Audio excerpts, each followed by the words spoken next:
Hello বন্ধুগণ, আমি সাধনা নতুন আরও একটা ঝাঁকানাকা রেসিপিতে তোমাদের সবাইকে স্বাগত জানাই। আজকে আমি তোমাদের সাথে মাছের ঝোলের একটা দুর্দান্ত স্বাদের রেসিপি শেয়ার করব।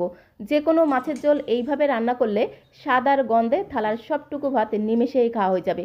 যেমন সুন্দর টেস্ট হবে, সাথে সাথে ঘ্রাণটাও কিন্তু দুর্দান্ত হবে। বিশেষ একটা মশলা দিয়ে আজকের মাছের ঝোলটা আমি রান্না করব। তো রেসিপিটি প্রথম থেকে শেষ পর্যন্ত দেখার জন্য তোমাদের কাছে অনুরোধ রইল। তো চলো দেখে নেওয়া যাক আজকের রেসিপি। তো বন্ধুগণ, আজকের এই মাছের ঝোলটা আমি রুই মাছ দিয়ে বানাবো, তাই এখানে আমি আমার প্রয়োজন মতো 6 পিসের মতো রুই মাছ নিয়েছি। তবে তোমরা চাইলে কিন্তু কাতলা মাছ দিয়ে এইভাবে রান্না করতে পারো, অথবা যে কোনো মাছের ঝোল এইভাবে রান্না করলে স্বাদ আর গন্ধে থালার সবটুকু ভাত নিমেষেই খাওয়া হয়ে যাবে। এখানে আমি আমার প্রয়োজন মতো 6 পিসের মতো রুই মাছ নিয়েছি। মাছের পিসগুলোকে প্রথমে খুব ভালো করে জল দিয়ে ধুয়ে নিয়েছি। তারপরে মাছের মধ্যে সামান্য পরিমাণে দিয়ে দিলাম একটু লবণ, তার সাথে পরিমাণ মতো একটু হলুদের গুঁড়ো দিয়ে দিলাম। আর খুব সুন্দর একটা রঙের জন্য এর মধ্যে আমি হাফ চামচ দিয়ে দিলাম কাশ্মীরি লাল লঙ্কার গুঁড়ো। একটু কাশ্মীরি লাল লঙ্কার গুঁড়ো দিয়ে মাছগুলোকে খুব ভালো করে ম্যারিনেট করলে মাছগুলো ভাজার পরে দেখবে খুব সুন্দর একটা রং হবে, দারুণ সুন্দর একটা কালার হবে। তো তার জন্য অবশ্যই কিন্তু একটু কাশ্মীরি লাল লঙ্কার গুঁড়ো দেবে। সমস্ত গুঁড়ো মশলাটাকে দিয়ে মাছের সাথে খুব ভালো করে ম্যারিনেট করে একটা সাইডে আমি রেখে দিলাম। আর এখানে মাছের ঝোল রান্না করার জন্য আমি নিয়েছি দেখো একটা মিডিয়াম সাইজের পেঁয়াজ, তার সাথে নিয়েছি একটা মিডিয়াম সাইজের লাল টুকটুকে পাকা টমেটো। টমেটোটাকে ধুয়ে টমেটোর বোটার দিকটাকে কেটে রেখেছি, তার সাথে নিয়েছি নতুন আলু। তো বন্ধুগণ, এখন যেহেতু শীত পড়ে গেছে আর শীতকাল মানেই হচ্ছে নতুন আলু। এখানে দেখো আমি দুটো ছোট সাইজের নতুন আলু নিয়েছি। আর মাছের ঝোলের মধ্যে যদি একটু নতুন আলু দিয়ে রান্না করা হয়, মাছের ঝোলের টেস্ট কিন্তু দ্বিগুণ বেড়ে যায়। যেহেতু নতুন আলুর গায়ে কিন্তু প্রচুর কাদাবালি লেগে থাকে। প্রথমে আলু দুটোকে খুব ভালো করে জল দিয়ে ধুয়ে নিতে হবে। তারপরে আলুর খোসাটাকে এইভাবে একটু ছুলে নিতে হবে। তারপরে আলুটাকে আরও একবার একটু জল দিয়ে ধুয়ে নিয়েছি। তারপরে ঠিক এরকম করে, যেহেতু ছোট আলু, একটা আলুর মাঝখান থেকে এইভাবে 4 ফালি করে কেটে নেব। এরকম করে একটু লম্বা লম্বা করে কেটে নেব, দেখতেও ভালো লাগবে আবার খেতেও কিন্তু দারুণ লাগবে। কাটার পরে আলুটাকে আরও একবার খুব ভালো করে জল দিয়ে ধুয়ে নেব।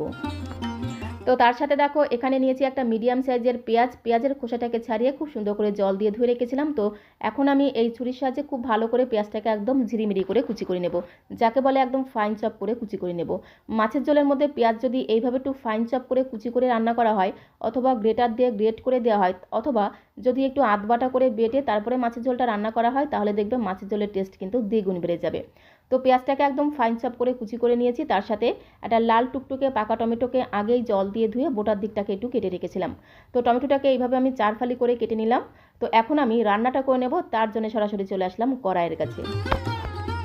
এদিকে দেখো গ্যাসের ফ্লেমটা অন করে দিয়ে আমি একটা কড়াই বসিয়ে দিয়েছিলাম। প্রথমে কড়াইটাকে খুব ভালো মতো গরম করে নিতে হবে, যাকে বলে একদম ধোয়াটা গরম করে নিতে হবে। কড়াইটা খুব ভালো মতো গরম হয়ে গেলে কড়াইয়ের মধ্যে আমি 4 থেকে 5 চামচ দিয়ে দিলাম সর্ষের তেল। তেলটাকেও খুব ভালো মতো গরম করে নিতে হবে, যাকে বলে একদম ধোয়াটা গরম করে নিতে হবে। এইভাবে যদি তেল আর কড়াই খুব ভালো মতো গরম করে নেওয়া হয়, তাহলে মাছ ভাজার সময় একটা মাছও কিন্তু ভেঙে যাবে না। তো অবশ্যই কিন্তু তেল আর কড়াইটাকে খুব ভালো মতো গরম করে নিয়ে তেলটাকে খুব সুন্দর করে ঘোটানাটা করে কড়াইয়ের গায়ে একটু লাগিয়ে নিতে হবে। তারপর দেখো একে একে প্রথমে আমি 3 পিসের মতো রুই মাছ তেলের মধ্যে দিয়ে দিলাম। আর সঙ্গে সঙ্গে কিন্তু মাছটাকে উল্টানো যাবে না, এইভাবে 2-3 মিনিট রেখে দিতে হবে গ্যাসের ফ্লেমটা মিডিয়ামে রেখে। গ্যাসের ফ্লেমটা মিডিয়ামে রেখে 2-3 মিনিট এইভাবে রেখে দিয়েছিলাম। যখন মাছের নিচের পিঠটা একটু ভাজা হয়ে গেছে, তখন উল্টে দিতে হবে। তাহলে দেখবে একটা মাছও কিন্তু ভেঙে যাবে না। যারা নতুন রাঁধুনির, সবে নতুন রান্না শিখছো, তারা কিন্তু এই টেকনিকটা ফলো করবে, দেখবে একটা মাছও কিন্তু ভেঙে যাবে না, প্রত্যেকটা মাছ খুব সুন্দরভাবে ভাজা হয়ে যাবে। তো তারপরে গ্যাসের ফ্লেমটা মিডিয়ামে রেখে এপিট ওপিট উল্টে পাল্টে মাছগুলোকে এরকম করে লালচে করে ভেজে নিতে হবে। মাছ যদি ভালো করে ভাজা হয়, মাছটা খেতেও কিন্তু দারুণ লাগে, সাথে সাথে ঝোলের টেস্টও কিন্তু দ্বিগুণ বেড়ে যায়। তো গ্যাসের ফ্লেমটা মিডিয়ামে রেখে এপিট ওপিট উল্টে পাল্টে মাছগুলোকে দেখো ঠিক এইরকম করে একটু ভালো করে ভেজে নিতে হবে। মাছ ভালো করে ভেজে নিলে খেতে কিন্তু দারুণ লাগবে। আর এর মধ্যে একটু কাশ্মীরি লাল লঙ্কার গুঁড়ো দিয়ে মাছটাকে ম্যারিনেট করে রেখেছিলাম, তাই ভাজার পরে দেখো মাছটা কত সুন্দর দেখতে লাগছে। তো অবশ্যই কিন্তু মাছগুলোকে সামান্য একটু কাশ্মীরি লাল লঙ্কার গুঁড়ো দিয়ে ম্যারিনেট করবে, তাহলে কালারটা কিন্তু দুর্দান্ত হবে। কড়াইতে যে অবশিষ্ট তেলটা আছে, সেই তেলের মধ্যে আমি বাকি 3 পিস মাছও খুব ভালো করে ভেজে নেব।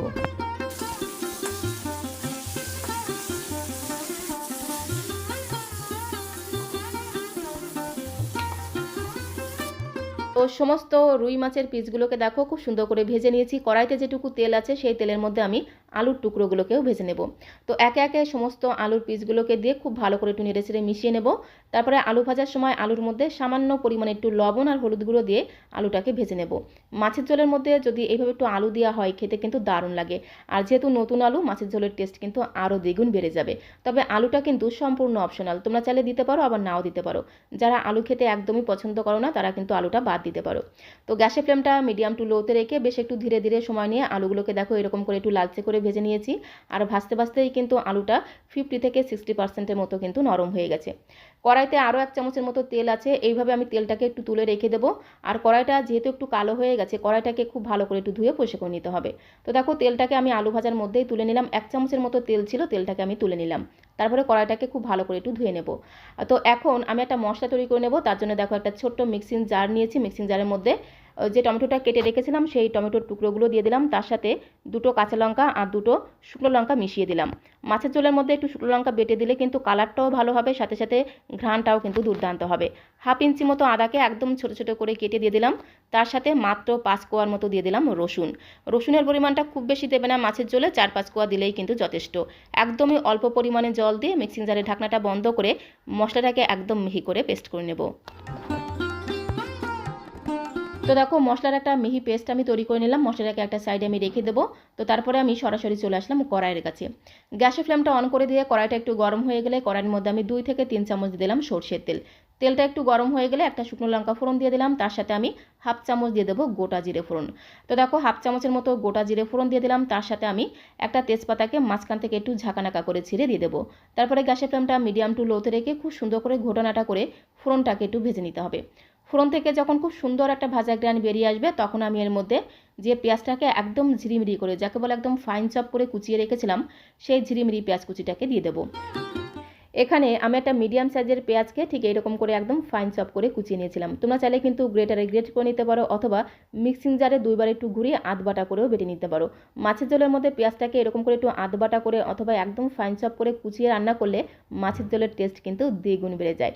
খুব সুন্দর করে ঘোটানাটা করে পেঁয়াজটাকে দেখো একদম লাল লাল করে ভেজে নিয়েছি। পেঁয়াজের মধ্যে খুব সুন্দর একটা সোনালি রং ধরেছে, আর পেঁয়াজের মধ্যে যখন এরকম একটু সোনালি রং ধরবে তখন আমি এর মধ্যে মিক্সিং জারে বেটে রাখা মশলাটা দিয়ে দেবো। মিক্সিং জারের মধ্যে আদা, রসুন, টমেটো, 2টো শুকনো লঙ্কা, 2টো কাঁচা লঙ্কা একসাথে দিয়ে একদম মিহি করে পেস্ট করে রেখেছিলাম। তো এই মশলাটাকে দিয়ে গ্যাসের ফ্লেমটা মিডিয়াম টু লোতে রেখে খুব সুন্দর করে ঘোটানাটা করে খুব ভালো করে কষিয়ে নিতে হবে। যতক্ষণ না আদা, রসুন, কাঁচা লঙ্কার কাঁচা গন্ধটা চলে গিয়ে খুব সুন্দর একটা ভাজা জ্ঞান বেরিয়ে আসছে, ততক্ষণ অবধি মশলাটাকে খুব ভালো করে কষিয়ে নেব।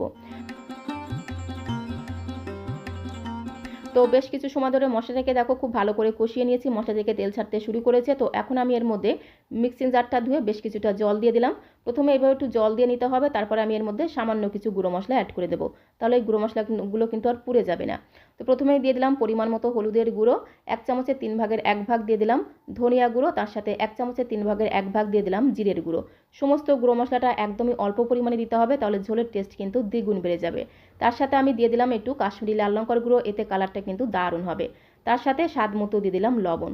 তারপরে গ্যাসের ফ্লেমটা মিডিয়াম টু লোতে রেখে আরও বেশ কিছু সময় ধরে মশলাটাকে কষিয়ে নেব। যতক্ষণ না মশলা থেকে তেল ছাড়তে শুরু করছে ততক্ষণ অবধি মশলাটাকে খুব ভালো করে কষিয়ে নিয়েছি। মশলা থেকে দেখো তেল ছাড়তে শুরু করেছে, মশলাটাকে এইভাবে খুব ভালো করে কষিয়ে নিতে হবে। আর মশলা যত ভালোভাবে কষানো হবে মাছের ঝোলের টেস্ট কিন্তু ততটাই বেড়ে যাবে। মশলাটাকে খুব ভালো করে কষিয়ে নেওয়া হয়ে গেলে এর মধ্যে আমি আগে থেকে ভেজে রাখা আলুর পিসগুলো দিয়ে দিলাম। আলুর পিসগুলোকে দিয়ে মিনিটখানেক সময় ধরে মশলার সাথে একটু কষিয়ে নেব। খুব বেশি সময় ধরে কষাবো না, যেহেতু আলুটা আগে থেকেই খুব ভালো করে ভাজা আছে, তাই মিনিটখানেক সময় ধরে মশলার সাথে এইভাবে খুব ভালো করে একটু নেড়েচেড়ে কষিয়ে নিলাম। তো দেখো আলুগুলোকে দিয়ে মশলার সাথে মিনিটখানেক সময় ধরে খুব ভালো করে একটু নেড়েচেড়ে কষিয়ে নিলাম। তো এখন আমি এর মধ্যে পরিমাণ মতো অ্যাড করে দেবো গরম জল। জলটাকে আগেই আমি গরম হতে বসিয়ে দিয়েছিলাম। তো পরিমাণ মতো গরম জল দিয়ে খুব ভালো করে একটু ঘোটানাটা করে মিশিয়ে নেব। মাছের ঝোল অনেকেই কিন্তু একটু পাতলা খেতে পছন্দ করে, আবার অনেকেই কিন্তু একটু গাঢ় বা গ্রেভি গ্রেভি খেতে পছন্দ করে। তো সে আন্দাজে এখানে গরম জলটা অ্যাড করে দিতে হবে। তো তারপরে আমি এর মধ্যে 3টে চেরা কাঁচা লঙ্কা দিয়ে দিলাম। গরম ভাতের সাথে একটু কাঁচা লঙ্কা ডলে মেখে খেতে কিন্তু দারুণ লাগে। তো তারপরে দেখো ধামা চাপা দিলাম, মানে ঢাকনাটা বন্ধ করে গ্যাসের ফ্লেমটা মিডিয়ামে রেখে প্রথমে 3 থেকে 4 মিনিট সময় ধরে ঝোলটাকে একটু ফুটতে দেবো। ঝোলটা এদিকে ফুটতে থাক, ততক্ষণে গ্যাসের অন্য একটা ওভেনে আমি সেই স্পেশাল মশলাটা তৈরি করে নেব। তো স্পেশাল মশলাটা তৈরি করার জন্য এখানে একটা প্যান বসিয়ে দিয়েছি। প্যানের মধ্যে 1 চামচ দিয়ে দিলাম গোটা জিরে, তার সাথে 1 চামচ গোটা ধনে দিলাম, সাথে একটা ছোট্ট শুকনো লঙ্কা, তার সাথে 2-3টে এলাচ, দারচিনি, লবঙ্গ দিয়ে দিলাম। গ্যাসের ফ্লেমটা একদম লোতে রেখে ধীরে ধীরে এই গোটা মশলাটাকে একটু ভেজে নিতে হবে। তো কন্টিনিউ এইভাবে নাড়াচাড়া করে মশলাটাকে ভাজতে ভাজতে দেখবে মশলাটা খুব সুন্দরভাবে মুচমুচে হয়ে যাবে, আর মশলা থেকে খুব সুন্দর একটা ভাজা গ্রান বেরিয়ে আসবে। মশলাটা যেন একদম কালো না হয়ে যায় বা বেশি পুড়ে না যায়। এরকম করে কন্টিনিউ নাড়াচাড়া করতে করতে দেখবে মশলাটা একদম মুচমুচে হয়ে যাবে আর খুব সুন্দর একটা ভাজা ঘ্রাণ বেরিয়ে আসবে। তখন মশলাটাকে আমি শিলের মধ্যে দিয়ে গুঁড়ো করে নেব। তোমরা চাইলে কিন্তু মিক্সিং জারের মধ্যে দিয়েও গুঁড়ো করে নিতে পারো, তাতে কোনো সমস্যা নেই। মশলাটা এদিকে ঠান্ডা হতে থাক, আর এদিকে দেখো 3-4 মিনিট হয়ে গেছে, ঝোলটাও খুব সুন্দরভাবে ফুটে গেছে। তো ঢাকনাটা তুলে ঝোলটাকে খুব ভালো করে একটু ঘোটানাটা করে মিশিয়ে নেব। তো ঝোলটাকে খুব ভালো করে একটু নেড়েচেড়ে মিশিয়ে নেওয়ার পরে এর মধ্যে আমি আগে থেকে ভেজে রাখা রুই মাছের পিসগুলো দিয়ে দেবো। রুই মাছের পিসগুলোকে দিয়ে খুব ভালো করে একটু নেড়েচেড়ে ঝোলের সাথে মিশিয়ে নিতে হবে। আর এই সময় একটু চেক করে দেখতে হবে নুনের পরিমাণটা ঠিকঠাক আছে কিনা। তো আমি একটু চেক করে দেখলাম নুনের পরিমাণটা একটু কম মনে হচ্ছে, তাই এর মধ্যে আমি একদমই সামান্য পরিমাণে একটু লবণ দিয়ে আবারও খুব ভালো করে একটু নেড়েচেড়ে মিশিয়ে নেব। তো দেখো একদমই সামান্য পরিমাণে একটু লবণ দিয়ে খুব ভালো করে নেড়েচেড়ে মিশিয়ে নেব। তারপরে আবারও ধামাচাপা দেবো, মানে ঢাকনাটা বন্ধ করে গ্যাসের ফ্লেমটা মিডিয়ামে রেখে আরও 2-3 মিনিট সময় ধরে ঝোলটাকে একটু রান্না করে নেব। যাতে মাছের মধ্যে ঝোলটা খুব সুন্দরভাবে ঢুকে যায়, তার জন্য আরও 2-3 মিনিট সময় ধরে মাছের ঝোলটাকে রান্না করে নিতে হবে। মাছের ঝোলটা ওইদিকে রান্না হতে থাক, আর এইদিকে যে ভাজা মশলাটা আমি ভেজে রেখেছিলাম সেই ভাজা মশলাটাকে শিলের মধ্যে দিয়ে একদম ঝাঁকানাকা করে গুঁড়ো করে নেব। তোমরা চাইলে কিন্তু মিক্সিং জারের মধ্যে দিয়েও গুঁড়ো করে নিতে পারো, তাতে কোনো সমস্যা নেই। তো বন্ধুগণ, এই ভাজা মশলাটাকে কিন্তু মাছের ঝোল নামানোর জাস্ট 2 মিনিট আগে খুব সুন্দর করে গুঁড়ো করে নিতে হবে। আর সঙ্গে সঙ্গে ভাজা মশলা গুঁড়ো করে সেই ভাজা মশলাটা যদি মাছের ঝোলের মধ্যে দেওয়া হয়, তাহলে সেই মাছের ঝোলের স্বাদ আর গন্ধ জাস্ট দ্বিগুণ বেড়ে যাবে, খুব সুন্দর টেস্ট হবে, সাথে সাথে ঘ্রাণটাও কিন্তু দুর্দান্ত হবে। আর আগেই যদি ভাজা মশলাটা গুঁড়ো করে রেখে দিই, ভাজা মশলার সুঘ্রাণটা কিন্তু অনেকটাই উড়ে যায়। তো এই ভাজা মশলাটাকে সঙ্গে সঙ্গে গুঁড়ো করে সেই ভাজা মশলাটা যদি মাছের ঝোলের মধ্যে দেওয়া হয়, তাহলে মাছের ঝোলের স্বাদ আর গন্ধ জাস্ট দ্বিগুণ বেড়ে যায়। মাছের ঝোলটা কিন্তু রান্না করা হয়ে গেছে, আলুটাও দেখো খুব সুন্দরভাবে সেদ্ধ হয়ে গেছে। আর এরকম করে একটু ঝোল ঝোল রেখেছি, তাহলে গরম গরম ধোয়াটা ভাতের সাথে খেতে জাস্ট অপূর্ব লাগবে। তো দেখো এই টেকনিকে বা এই পদ্ধতিতে তোমরা একবার হলো মাছের ঝোল রান্না করে খেয়ে দেখতে পারো, আশা করি তোমাদেরও ভীষণ ভীষণ ভালো লাগবে। নামানোর আগে এর মধ্যে আমি সামান্য পরিমাণে দিয়ে দেবো একটু শাহি গরম মশলার গুঁড়ো, একদমই অল্প পরিমাণে শাহি গরম মশলার গুঁড়ো দিয়ে দিলাম। তার সাথে যে ভাজা মশলাটা আমি গুঁড়ো করে রেখেছিলাম সেখান থেকে হাফ চামচের মতো ভাজা মশলা দিয়ে দিলাম। খুব বেশি ভাজা মশলা দেওয়া যাবে না, একদমই হাফ চামচের মতো ভাজা মশলা দিয়ে আলতু ভাতে একটু নেড়েচেড়ে মিশিয়ে নিয়ে গ্যাসের ফ্লেমটা বন্ধ করে দেবো। তো গ্যাসের ফ্লেমটা বন্ধ করে দিয়ে মাছের ঝোলটাকে 2 মিনিটের জন্য একটু ধামাচাপা দিয়ে রাখতে হবে, মানে ঢাকনাটা বন্ধ করে 2 মিনিটের জন্য একটু রেস্টে রেখে দিতে হবে। এতে কী হবে, গরম মশলার গন্ধ আর ভাজা মশলার গন্ধটা খুব সুন্দরভাবে মাছের ঝোলের সাথে মিশে যাবে, যার কারণে মাছের ঝোলের স্বাদ আর গন্ধ দ্বিগুণ বেড়ে যাবে। তো 2 মিনিটের জন্য আমি ঢাকা দিয়ে রেখে দিয়েছিলাম। 2 মিনিট পরে তোমাদের দেখাচ্ছি রুই মাছের ঝোল কিন্তু একদমই রেডি হয়ে গেছে। আর এইভাবে যে কোনো মাছের ঝোল রান্না করলে গরম গরম ধোয়াটা ভাতের সাথে খেতে জাস্ট অপূর্ব লাগে। রেসিপিটি ভালো লাগলে একটা লাইক আর শেয়ার করে দেওয়ার অনুরোধ রইল। নতুন বন্ধু হয়ে থাকলে চ্যানেলটিকে সাবস্ক্রাইব করে দিয়ে পাশে থাকার অনুরোধ রইল। সবাইকে অসংখ্য ধন্যবাদ।